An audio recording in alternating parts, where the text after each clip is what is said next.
France says wants observers allowed into China's Uighur regions. Here's a summary of the article. Paris, France's foreign minister on Tuesday condemned the treatment of Uighur Muslims in China and said Paris wanted independent observers to be allowed into the area. All of the practices in the area are unacceptable because they go against all the global human rights conventions and we condemn them strongly, Jean-Yves Le Drian told lawmakers in Parliament. We ask that China allows access of international independent observers in this zone and the High Commissioner for Human Rights to be allowed to freely enter this zone. This post received a score of 30,000, with an upvote ratio of 95%. Here are the top comments in response to this article. Wants observers allowed into China's Uighur regions, France. Seriously, what is this title gore? France says wants. Just missing an it.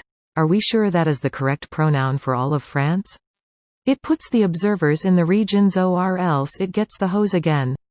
Turns on hose, what the hell? Isn't it working? Looks at hose, says made in China, oh. Woman complies. Chinese lotion also contains lethal amounts of lead, and or other heavy metals. OOHHHH. I am sure that will happen. China is big on outside governments observing what they do. Look how quick they have allowed people to investigate the coronavirus origin and spread. They will definitely let people in to check the scope of their prison, re-education camps. France is setting the historical record straight for what comes next. You don't want to be the ones saying, "Peace in our time," about the Nazis. This, the other. The thing is they have let some in already, like BBC, except it's similar to how North Korea does it. Another video, from Vice, shows a journalist exploring Xinjiang posing as a tourist. One instance they were standing on the sidewalk, and Chinese officers checked their phones and passports twice during that time, so they had to keep moving. Another instance was a police officer walked up to them and a few locals saying that they must have government approval to do interviews. I have a huge amount of respect for John Sudworth and his team. They try their best to go where it hurts, time and time again. That third video was intense. Had a real organized crime feel to it.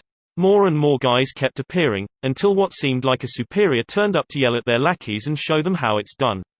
That man and his team have a serious commitment to journalism. Is it my imagination, or are several countries recently pushing more concerning this issue?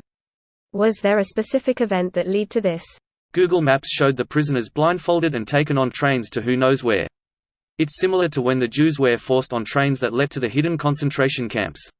But the world has known for many years that China has concentration camps for minorities, which they even admit to, but calling them re-education facilities.